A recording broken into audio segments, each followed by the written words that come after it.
What's up, everybody? Today, I would love to do a review and overview of this book, Fierce Conversations.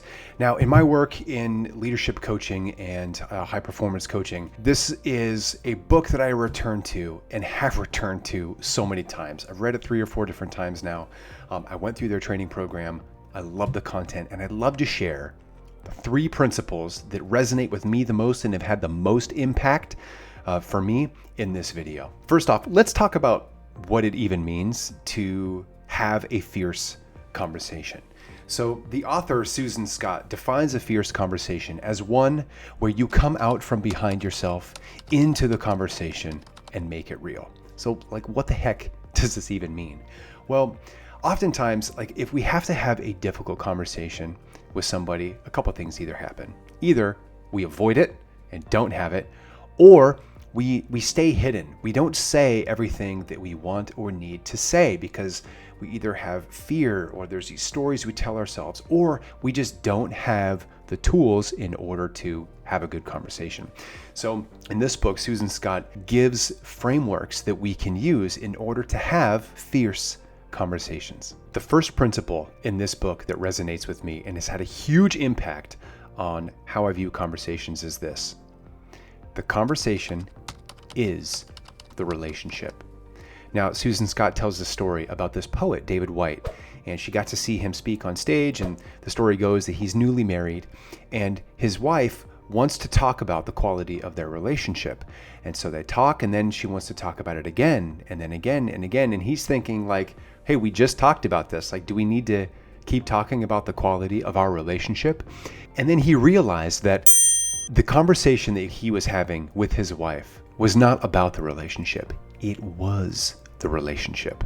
Now, she goes on to talk about how the most valuable resource or asset that we have in our lives with the people we work with, or the people that we're connected with, is emotional capital. And we build emotional capital through conversations. Now, in the leadership work that I do, when I'm coaching somebody and something is going wrong, a good question to ask is, what conversation are you avoiding? What are you not talking about?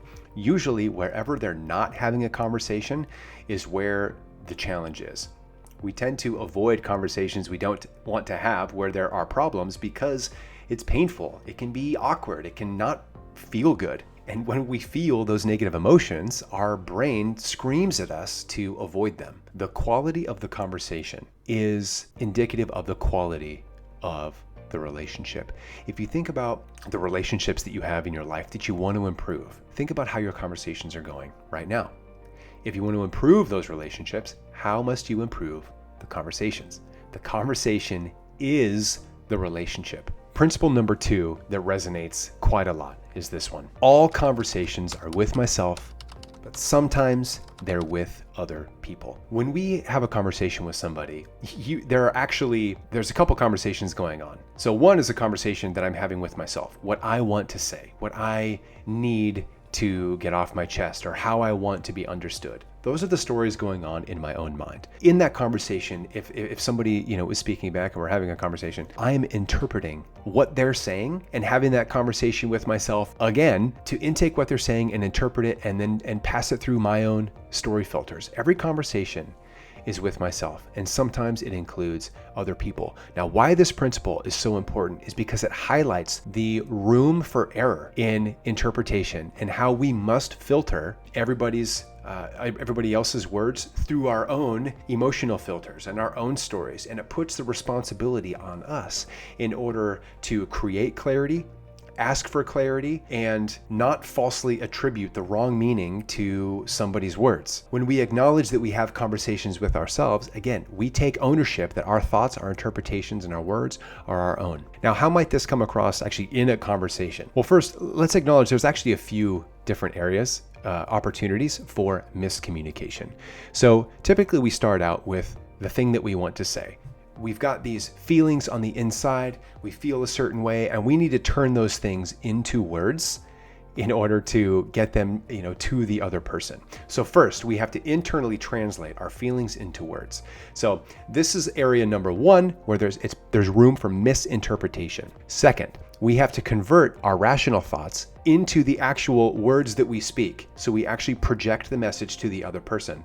But where there's room for misinterpretation here is either in the words that we choose or in how we deliver the message. Because remember, the words that we use, verbal communication is only a small part of the message and communication that we send. Nonverbal signals, such like body language, tone of voice, etc., make up a huge chunk of the information that we pass to somebody else in a conversation. So we translate our emotions into rational thoughts. We take those rational thoughts, convert them into words and into a message that we send. Now, over on the other side, that person is going to hear the message that we send, and they're going to see how we present that message, and they're going to interpret that in a certain way. And then they have to filter all of that through the story that they tell themselves to see, okay, well, do I understand? Like, what message are they trying to send me? And the same is true in reverse. If we're on the other end of a conversation, that person has to interpret their feelings and make them rational, and then choose the words and the message that they want to send, and then send that message, and then we have to hear it, and then we have to interpret it.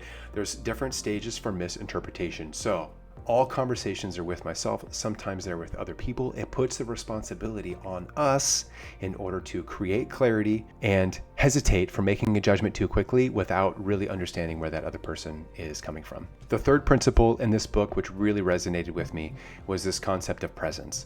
I believe it is principle number 3. Be here, prepared to be nowhere else.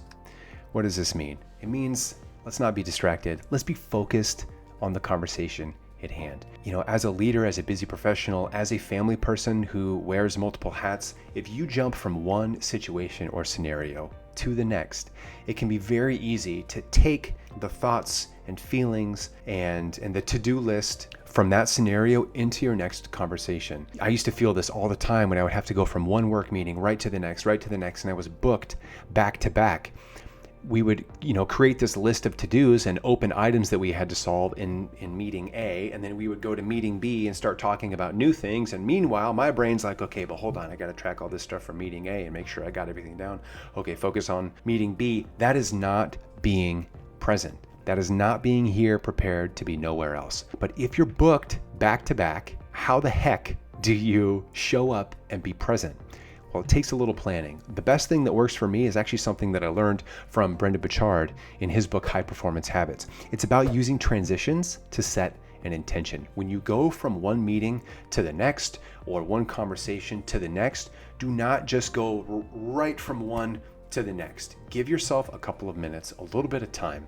And during that time, be intentional about releasing all of the thoughts and the things that you need to do from that previous meeting and conversation, and set an intention for how you want to show up to that next conversation. So if you have to go into a difficult conversation, you get to choose how to be present. Be prepared to be there and nowhere else, and not thinking about your to-do list or what's after that conversation. Set an intention for how you want to show up. Are you going to be calm? Are you going to be patient? Are you going to be resolved? Are you going to be firm? You can set the intention to show up as that best version of yourself. It just takes a little bit of time. So if you're booked back to back, what works for me is creating a little time before you go into that next meeting or next appointment, set an intention for how you want to show up, and then get after it. So there we go, team. That is 3 principles that I really enjoyed in this book, Fierce Conversations. Actually, this thing is jam-packed with great explanations, with different frameworks, conversational tools to use, and there's a lot more principles. Again, those are the 3 that I love most. If you're interested in checking out the book, I'll go ahead and throw a link to this in the description of the video. But until then, stay fierce, my friends. Have those conversations, and until next time.